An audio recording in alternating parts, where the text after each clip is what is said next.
Selamat sore para sahabat netizen. Saya sekarang berada di pemakaman umum Groenesteeg di Leiden,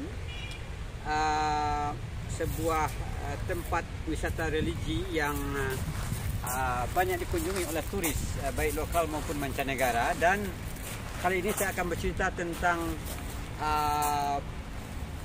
pusara seorang pelajar Indonesia. Yang saya maksud adalah Irawan Suyono. Mari kita saksikan.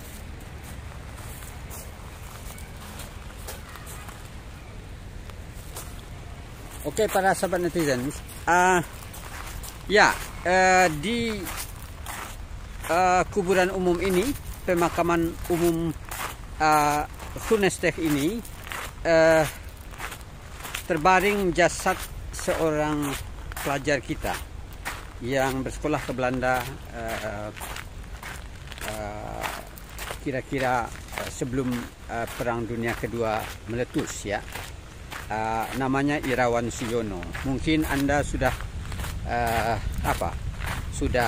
sering atau pernah mendengar nama ini. Nah, saya ingin mengajak kita semua untuk sekedar mengingat pelajar kita ini, bagian dari generasi emas Indonesia tentunya, yang pernah belajar ke Belanda, ke negara induk yang waktu itu disebut sebagai negara induk. Dan mengapa kiranya Irawan terbaring di sini, bukan di Kerawang Bekasi seperti kata Khairil Anwar dalam puisinya.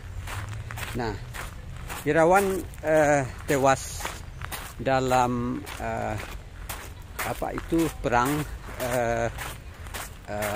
Dunia Kedua, ketika Belanda diduduki oleh pasukan Jerman, pasukan fasis Jerman, ya, Nazi Jerman.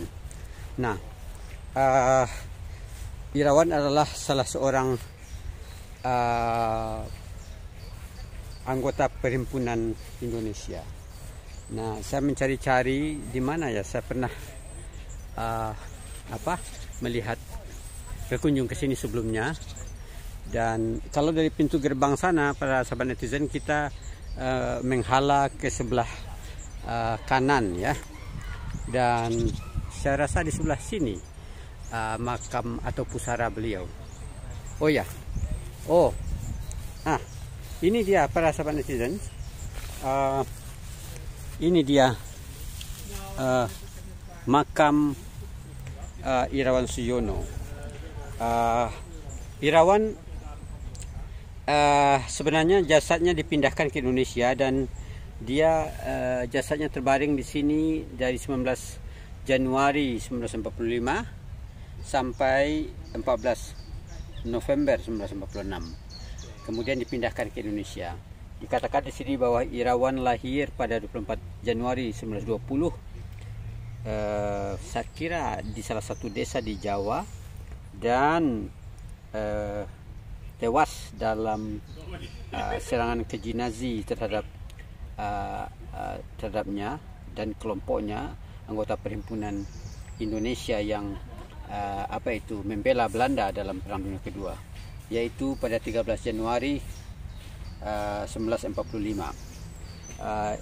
Dikatakan juga di sini bahwa Irawan adalah Indonesia Students Lead PI, Perhimpunan Indonesia. Maksudnya adalah bahwa Irawan adalah anggota Perhimpunan Mahasiswa Indonesia, anggota Perhimpunan Indonesia, suksesor dari Perhimpunan Hindia, ya, yang berdiri tahun 1908 di Leiden. Di sini juga ada semacam papan informasi mengenai Irawan Suyono, dan Anda bisa melihat lebih jauh nanti melalui website dari pemakaman umum Groenesteeg ini. Di sini kita lihat, ya, ilustrasi atau sketsa foto Irawan, dan juga di sini dikatakan pejuang, ya, dari Indonesia lahir 19 Januari 1920 dan tewas atau meninggal di Leiden pada 13 Januari 1945. Nah, Irawan dikenang oleh orang Belanda, oleh pemerintah sebagai salah seorang yang berjasa, dalam arti bahwa dia tewas dalam memperjuangkan pembebasan Belanda dari Nazi Jerman. Kita tahu bahwa pada masa itu, walau bagaimanapun Belanda mungkin masih dianggap sebagai penjajah pada masa itu, walaupun sudah diusir oleh Jepang dari Indonesia, tetapi karena dia berada di Belanda, sedang belajar, sedang kuliah, tentu dia memihak kepada Belanda, dan tentu saja sebagai wakil dari bangsa Indonesia yang begitu lama dijajah Belanda, Irawan jelas tidak setuju dengan ideologi Nazi, ideologi fasis yang dibawa dan dianut oleh pasukan Jerman pada masa itu. Jadi selama setahun jasad Irawan terbaring di sini, dan setiap tanggal 5 Mei hari peringatan pembebasan Belanda dari Jerman, dari pendudukan Jerman, nama Irawan ini cukup dikenang juga sebagai salah seorang orang asing, ya, yang membela Belanda, yang ikut membela Belanda dalam Perang Dunia Kedua melawan Jerman. Pada masa itu, para sahabat netizen,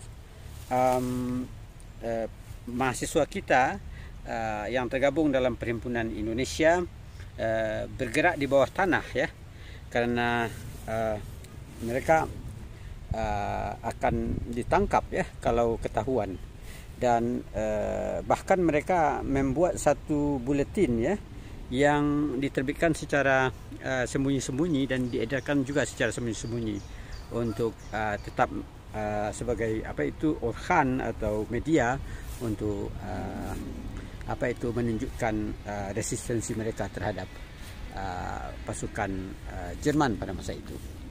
Nah, para sahabat netizen, demikian cerita mengenai Irawan Suyono, seorang mahasiswa Indonesia yang jasadnya terbaring selama setahun di sini, seorang mahasiswa kita yang diharapkan pulang setelah belajar di Belanda, yang untuk menuntut ilmu, untuk memajukan bangsanya, tetapi nasib berkata lain, dia tewas dalam kekejian pasukan Nazi di Belanda, ya.